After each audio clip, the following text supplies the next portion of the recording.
He is the CEO of Babylon Bee, the satirical website, social media provider. He is Seth Dillon, and he joins us now here on the Will Cain Show. What's up, Seth? Not much, Will. What's up with you?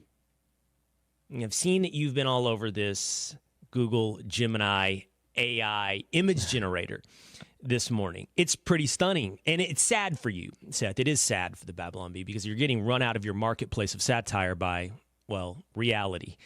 I don't know where you go from here.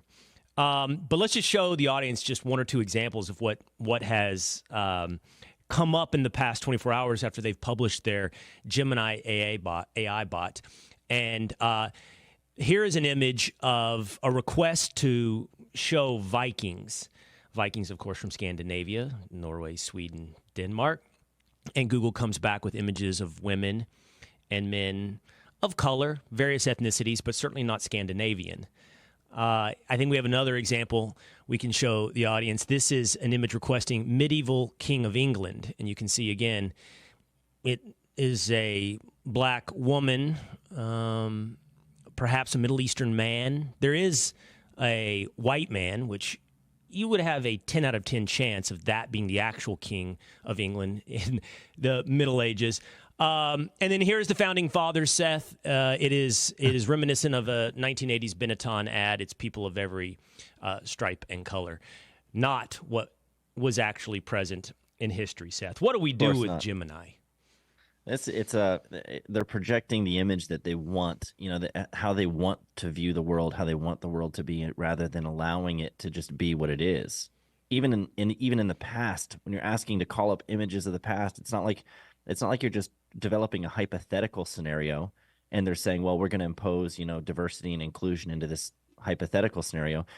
You're asking it to recreate something from the past that already happened a certain way, and it won't accurately do it. And this is really the way that they prefer to see even history, which is really astonishing to me. Honestly, though, I find this a lot less concerning, the AI generation of images or whatever, a lot less concerning than the way that they're trying to push, DEI at airlines and things like that. I think there's even more of a safety issue there. But it is absurd. Like you said, it's hard to satirize this. This is exactly the way that you would have it play out if you were doing like a South Park episode about AI and how woke it is. These are the types of results that they would put into their satire of this situation. So it is pretty insane. It's funny, but it's also perhaps equally as disconcerting. Trey Parker and Matt Stone weren't comedians, as it turns out. They were Nostradamus. I mean, yeah. South Park has become a predictor of society like a decade down the road. As have you guys, by the way, at the Babylon Bee. I mean, really think it is difficult. Your only weapon in success, Seth, is speed. Like, you're just going to have to beat them, but your timeline has really tightened. Like, in order for you to mock the direction of reality, I think you're down to about 48 hours. Like, you publish something and it might be real in 2 days. We've had a couple of examples of times where we wrote a story and it came true later that day.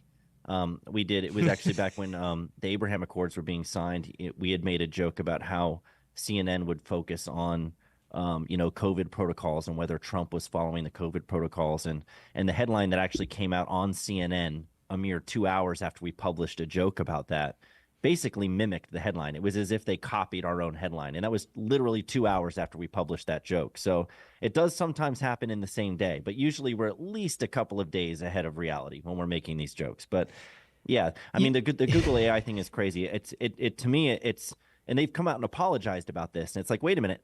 It's weird that you're apologizing because this is exactly the way that you wanted it to be. You're apologizing for how woke a platform that you designed to be woke is. Why are you apologizing for it? They should own it. They should be proud of it. They should say, look, this is the way that we view the world, and this is how we want it to be. And what's wrong with you bigots, for not thinking it's great?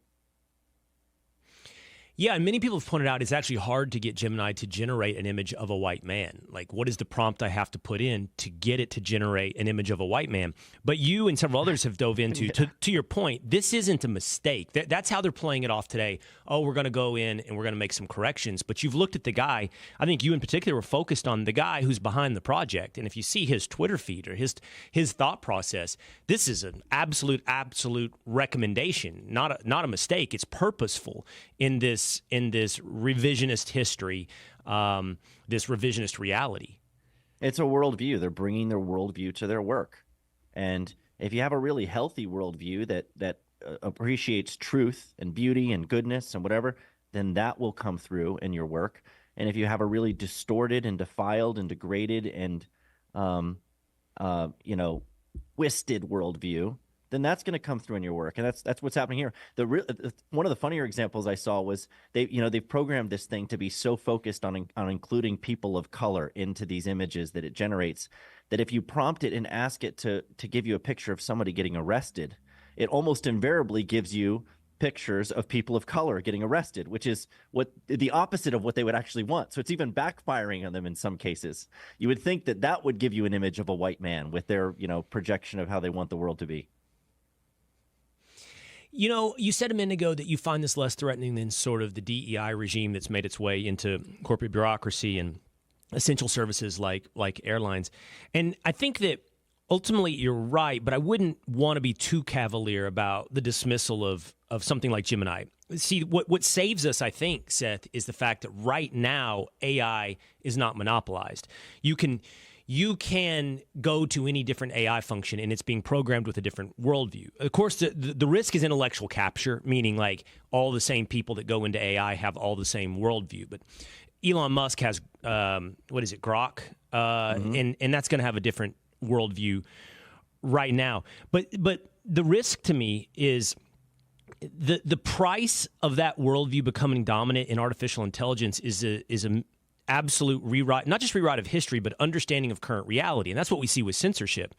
And if people don't understand reality and their place in history, then they have no idea to how to move forward in the future. Like we can't negotiate relationships. We can't make forward-thinking decisions. We are literally the definition of ignorance if we don't understand history and reality. Yeah. I mean, you have that problem already with the search engines. If you go to Google and you type in, "Can men get pregnant?" the answer you get is from health. The top result is healthline.com saying, yes, men can get pregnant. Google already has that problem. And we're training people to believe things that aren't true. And I do agree with you that it is problematic. If AI is the thing that we start turning to for answers and helping us think about the world around us and what we should believe about the world around us, and even about the past and what's happened in the past, the more and more people adopt that and start using it, and the further off from the mark it is, it will have very devastating consequences. I think I agree with that. The immediate pressure that when I fly around the country right now, my more immediate concern is whether or not I'm going to have a diversity plane crash. But yes, I definitely agree with you that you don't want to be too cavalier about it. Not at all. It's funny. I fly every week, Seth. I don't worry about that right now. I don't know. You know what? I am a not a victim, but I fall back on statistics way too often. So in other words, like I see the stats on the potentiality for an airplane crash, and I see the stats for, a home invasion. And that means that I go around the world not constantly making sure my doors are locked.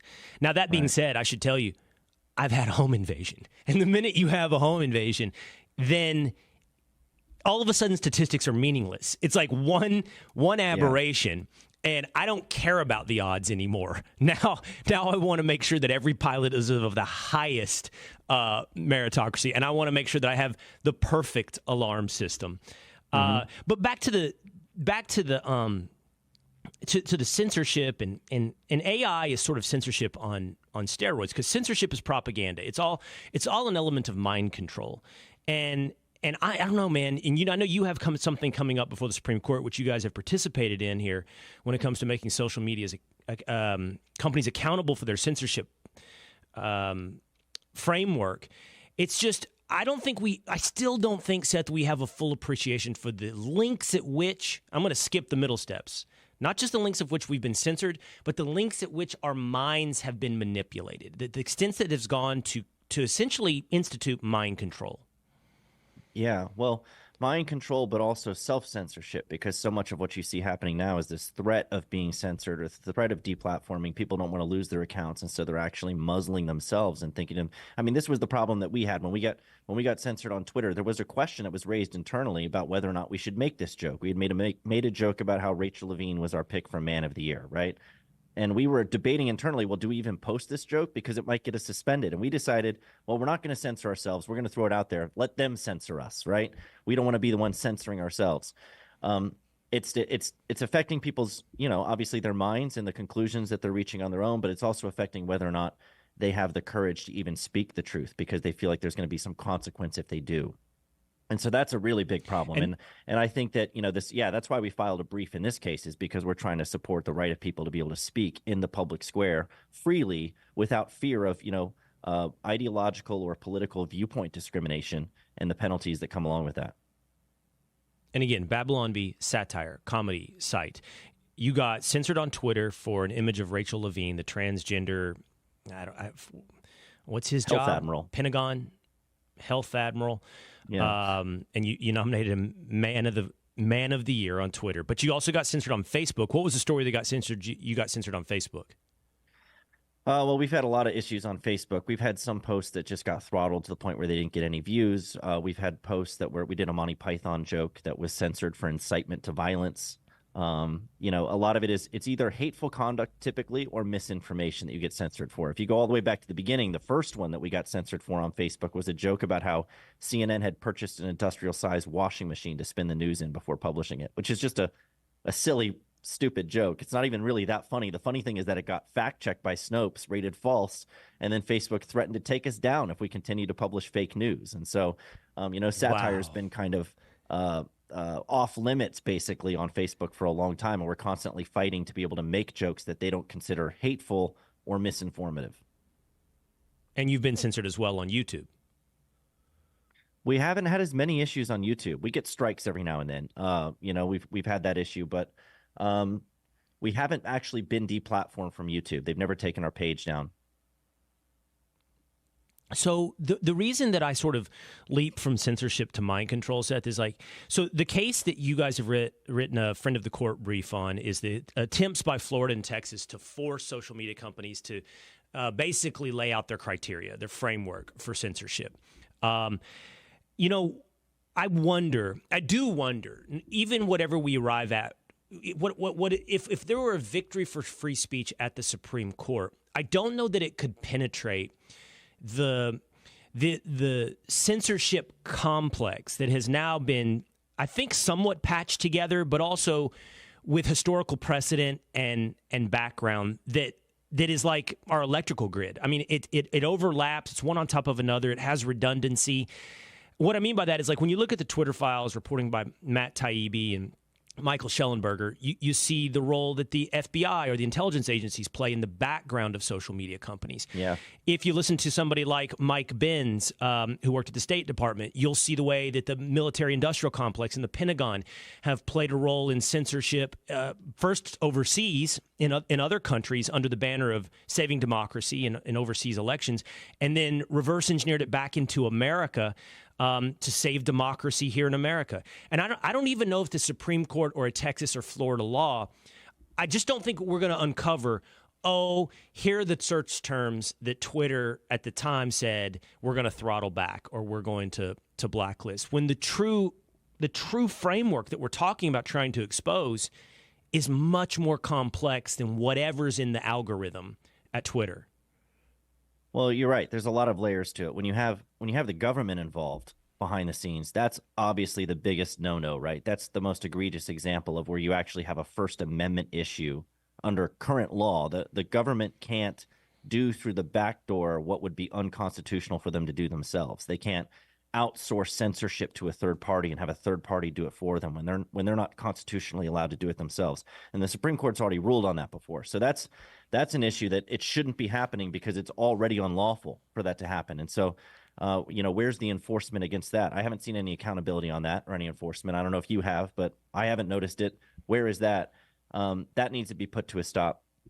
There's the other layers of it, obviously, where the media and activists will report on and pressure these platforms to do their bidding. When you have, like, Libs of TikTok is a great example. Libs of TikTok just got suspended from Stripe. Their account is frozen on Stripe. And it's in response to the media and these activists smearing Libs of TikTok and basically calling it a terrorist organization. And then, the tech companies turn around and say, oh, well, if they're a terrorist organization, well, then we don't want to host them. We don't want anything to do with them. And so the censorship and deplatforming is in response to the misreporting, the lies, and the misrepresentations of anybody who's, right of center in any of their viewpoints. They're considered hateful and dangerous and harmful. And so the media and the activists are playing a role in getting these tech companies to go along with this and engage in the censorship. Plus, the tech companies are perfectly happy to do it themselves because they agree with these activists in the media. They're like, yeah, this is great. Let's shut them up. It's harmful speech. It shouldn't be allowed. So what we're hoping, I think as far as what would be a really good outcome would be, Justice Thomas has weighed in on this before too, that you could have something like common carrier doctrine apply to these platforms, which is, there's precedent for this. There are telecommunications companies, transportation service providers that are really large, privately owned companies that are serving a critical public function. And because of the widespread, the monopoly that they have and the way that they're serving a critical public function, they are regulated in the sense that they can't discriminate against people. They can't pick and choose based on your viewpoint who gets to ride on the train or gets to use AT&T cell service. It's unlawful for them to discriminate on that basis. And so it's not true that private companies in all circumstances can just do whatever they want. In those cases, there's regulation that applies. And the question is, should such regulation apply to big tech companies? And I think the answer is yes. I think this is the modern public square. It's where the vast majority of public discourse is taking place. And so if speech isn't protected there, then it's not really protected in the public square anymore. We have a problem. And so it's not really a question of how things are, but how they should be. How should the law treat these platforms? And we're finally going to get a chance to see how the Supreme Court thinks about that. If that were accomplished, if social media companies were treated as telecom companies, as common carriers, and then subject to regulation, what that would do is turn over oversight of the censorship regime back to, theoretically, the democratic process. You'd have a regulatory agency that's accountable to Congress, and Congress would have some oversight. But I wonder, would that accomplish what we want? You could argue that we're already dealing with the government interference in speech. I think that's not even argue. I think that's pretty clear through the back door. So what you're suggesting is allowing the government through the front door, so at least there is some front-facing accountability through elected representatives, through real democracy, not institutional democracy. Yeah, well, and it's existing legal precedent that protects, it's law designed to preserve speech and fairness and non-discrimination, which, the government is successfully enforcing in a lot of different areas of public life. What's the alternative? To wait around for one of the world's richest men to believe in free speech enough to spend all this money to buy a platform and set it free? Well, that happened once. I don't know that it's going to happen again with the other platforms, but at the very least, we have one platform where there is somebody who has a very strong commitment to free expression, and he's made good on that in many ways, take over one of these platforms. I don't think you can count on that. I don't think, it's very nice to have a benevolent billionaire, taking care of free speech for us, but you still need actual legal protection for these things. Not just a benevolent billionaire, but one who is insulated from the type of pressure that would be exerted, because the pressure is enormous to censor through all these backdoor mechanisms. And oh yeah, I mean, look at what the big argue companies like Disney and IBM and all it just did with basically trying to hold money over Musk's head and say, look, we're going to withdraw hundreds of millions of dollars in ad spend unless you censor more content. And he's like the one guy in the world that can say to them, nah, I don't care. Go for it. Take your money. Spend it elsewhere. I don't want your money. I want free speech. And you're not gonna manipulate me into cracking down on and censoring the users I just liberated. I like the choice you've given us. It's either, no one loves the idea of congressional oversight. I don't think anyone thinks that's a great idea. It's just I think it's what we have to arrive at if we're doing it anyway. We already got the government playing in the pool. So the question is, how do you hold the government accountable while they play in the pool? And your alternative is a benevolent billionaire. And maybe just to illustrate that he may be literally one of one, it's not just that he believes in the principle of free speech. It's that he has strength, as you pointed out, in the marketplace, and he's particularly uniquely insulated from government pressure because in other realms, the government is reliant upon him. When it comes to SpaceX, or even you could argue his commitment to green energy has made him ingratiated into other realms of the government where they're like, there's only so far you can squeeze Elon Musk because he has other utility to us. Whereas let's say you got, I don't know, pick some other billionaire, an oil billionaire in Texas who says, I believe in free speech and I'm buying whatever, Facebook, which I don't know who could, but let's just presume for a moment that he could. He not only would need to have the principle of dedication to free speech, he'd have to be somehow insulated from the pressure that would come on him politically. And there would be, as we just pointed out, not just Disney and marketplace pressure, but huge governmental pressure he would have to withstand. And I don't know there's anybody. Musk might be one of one. Yeah, he might be, but he still does. It's tough because they do really still have something over him. I mean, if they can run his company into the ground, he's spent $44 billion to acquire Twitter and turn it into X. If they can run that company into the ground or require him to have to sell a bunch of equity in Tesla to be able to keep it going, then that can, reduce the value of Tesla and get him on thin ice with the shareholders there and the board and his whole situation with that company. And things can start to topple like dominoes, even for Elon Musk, if he doesn't take care to make sure that he's protecting his interests in these assets. And so there are still weak points for him. He's not invincible.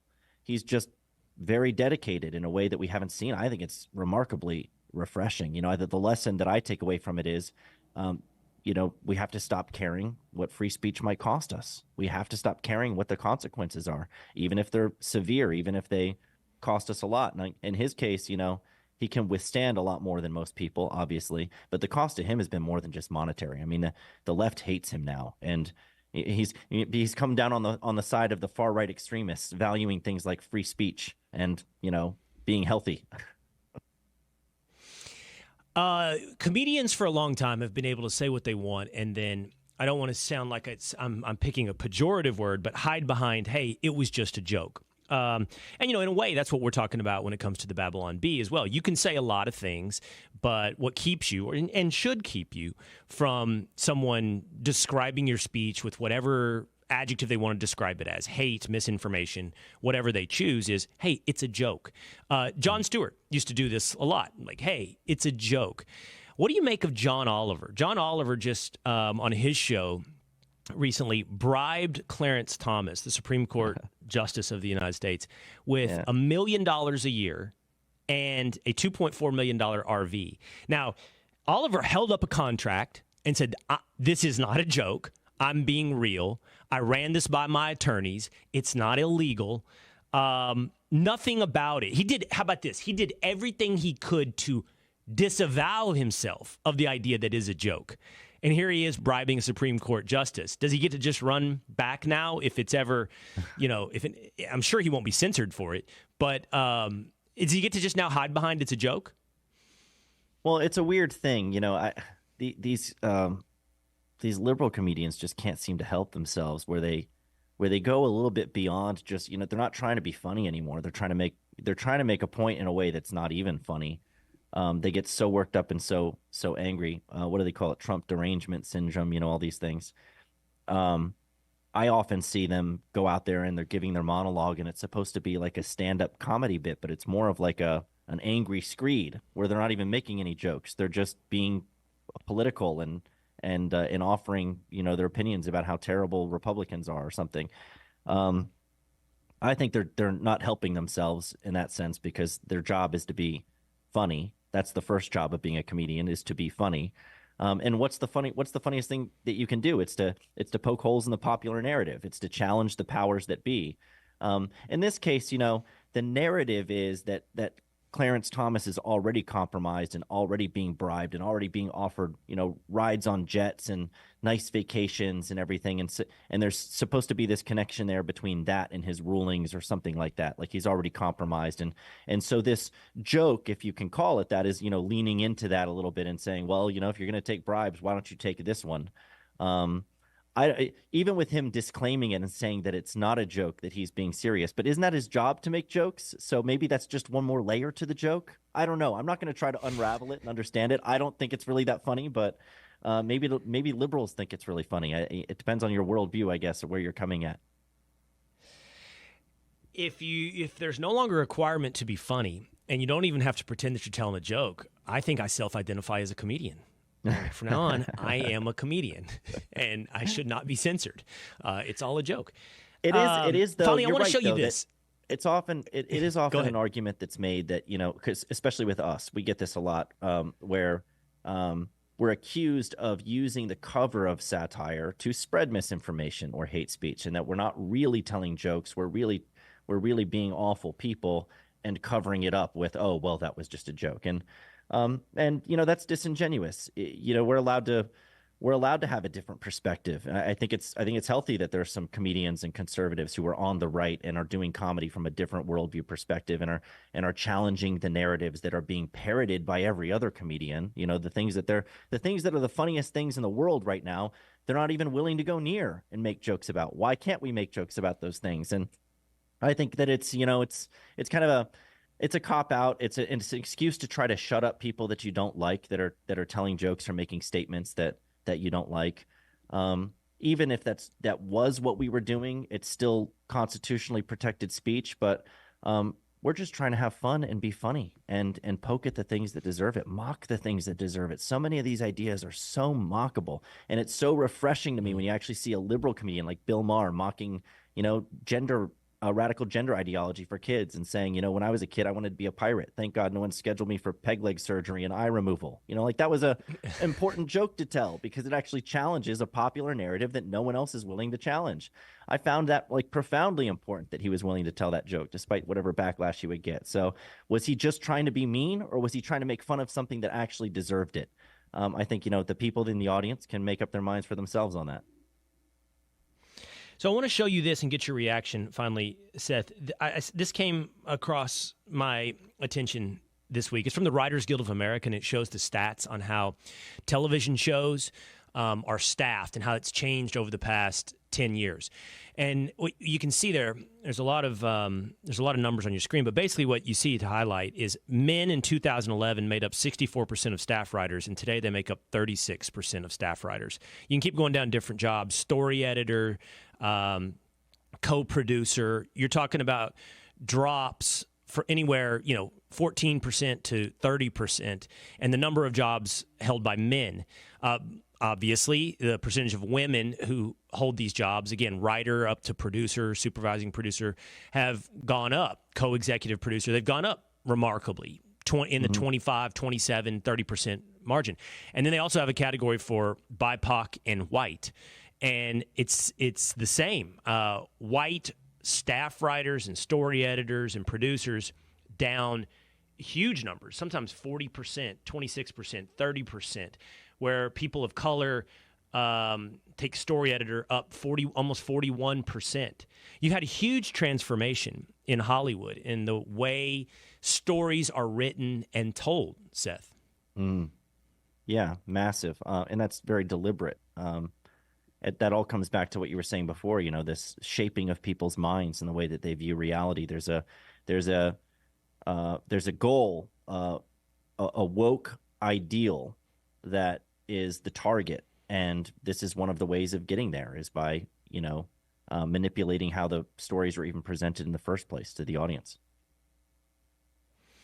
Yeah, and look, there is a at best we can call it a correlation, but there is a popular conversation taking place about the decline in the quality of television over the past 10 years as Marvel has prioritized seemingly social justice messages over compelling storytelling.